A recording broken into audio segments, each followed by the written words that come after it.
আল্লাহর রাসূলের রঙে তোমাকে রঙিন করো। আল্লাহ আমার প্রশ্ন মাইনা নিছেন, নাইলে কোরআনে বলতেন না মান আতা আর রাসূল ফাকাদ আতা আল্লাহ। যে আমার বন্ধুকে মানলো, বন্ধুর রঙে রঙিন হইল, সে যেন আমার রঙেও রঙিন হইল। ওয়াইন তুতিউহু তাহতাদু, আমার বন্ধুর রঙে রঙিন হইতে দেরি, আমি তোকে হেদায়েতের মালা পড়াইতে দেরি করব না। চলো আজকে রসুলের রঙে রঙিন হই, ওই রসুলের রঙে রঙিন হই যে জীবন ভর কোনদিন তোমার আমার জন্য চোখের পানি বন্ধ করে না, একদিনও চোখের পানি বন্ধ হয় না। সিরাজগঞ্জের মানুষ তাহকিক করে দেখে, জিবরিল মিকাইল জিজ্ঞাসা করছে মা জালা আরাকা তাবকি, যখনই দেখি তখনই কাঁদেন কেন? বলছে উম্মতের জন্য চোখের পানি বন্ধ হয় না। আমার উম্মত জান্নাত হারায়া ফেলবে, আমার উম্মত দুজকে চলে যাবে, আমি সইব তো সইব কি করে? এই জন্য আমার চোখের পানি। 23 বছরে তোমার আমার জান্নাতের জন্য চোখের পানি বন্ধ হয় না।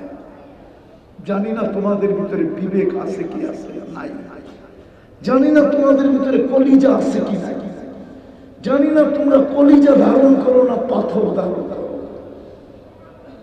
মুহাম্মদুর রাসূলুল্লাহ 23 বছর চোখের পানি ছড়ানো আমার নাই। যেদিন দুনিয়ার থেকে বিদায় নিতেছে, চলো আরেকটা আগে শুনে আছে, আরো সে চাইও তোমাকে আমাকে ভুলে নাই, অথচ তুমি আরো সে চিত্র যাবো। দেখি একটু ধারণা দিয়া বোঝে কিনা সিরাজগঞ্জের মানুষ। মুসা আলাইহিস সালামকে আল্লাহ তাজাল্লি দিয়েছিলেন 70,000 পর্দার ওই পার থেকে, 40 দিন পর্যন্ত বেহুশ ছিলেন, কিন্তু আরো সে উঠায় বন্ধুকে বসাইছিলেন। কাবা কাউসাইনি আও আদনা সুম্মা দানা ফাতাদাল্লা ফাআওহা ইলা আবদিহি মা আওহা, এরকম কাছে বসাইছিলেন। ওই আরশের নূরের পরিবেশ, সবকিছু হারিয়ে যাওয়ার কথা ছিল, কিন্তু আল্লাহ যখন সালাম দিছে আসসালামু আলাইকা আইয়ুহান নাবিয়্যু ওয়া রাহমাতুল্লাহি ওয়া বারাকাতুহু, সালাম দিতে দেরি, আমাদের নবীজি চিৎকার দিয়ে উঠতে দেরি করেন নাই। আমাকে সালাম দিলেন আমার উম্মত, আমার উম্মত, আমার উম্মতকে দিলেন না। হায় হায়, আল্লাহ বলে এখানে উম্মত, তো জবাব দিতেছে আনতা রব্বুল কারীম আনা নবিয়্যুর রহিম, আপনি রব্বে কারীম, আমি নবী রহিম। দুইয়ের মাঝে যদি উম্মত না পাইল তো আর কোথায় পাবে? তারপরে আল্লাহ বলতেছে বন্ধু আপনি বলেন উম্মতের জন্য কি?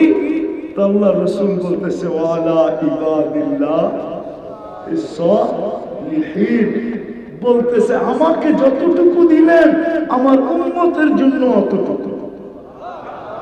এটার দ্বিতীয় আরেকটা তরজমা আছে, আমাকে যা দিলেন আমি উম্মতকে উঠায় দিলাম। আরো সে যে মৃত্যু লগ্নে বলে নাই, যখন দুনিয়ার থেকে বিদায় নিতেছিল যুবক, দুনিয়ার থেকে বিদায় নিতেছিলেন, চোখে পানি ছিল। জিবরিল জিজ্ঞাসা করছে এখন কাঁদেন কেন? এখন তো চলে যাবে আল্লাহর সান্নিধ্যে, বন্ধু বন্ধুর কাছে যাবে, এখন তো খুশির প্রহর, এখন তো খুশির ব্যাপার, আপনি তো খুশি হওয়ার কথা, আপনি এখন কাঁদেন কেন? তো জবাব ছিল আমার পরে উম্মতকে কে দেখা রাখবে? ফামান লিবাদি উম্মতি, আমার পরে আমার উম্মতকে কে বুকে জড়ায় রাখবে, কে দেখা রাখবে, কে পাহারা দিয়ে রাখবে, কে সুরক্ষিত করবে, কে হেফাজত করবে? আল্লাহ জবাব পাঠাইছে আমি দেখা রাখবো। লা আতরুকু উম্মাতাকা ওয়াহদা ওয়ালা ফারদা, আপনার উম্মতকে আমি একা ছাড়বো না, দেখা রাখবো। জিজ্ঞাসা করো হুজুরকে, এখনো আমরা নবীজিকে কাঁদাইতেছি, রওজায়ে আতহারে এখনো কাঁদে। আমার তো মন চায় ছুটা যায়, দিবে তো না,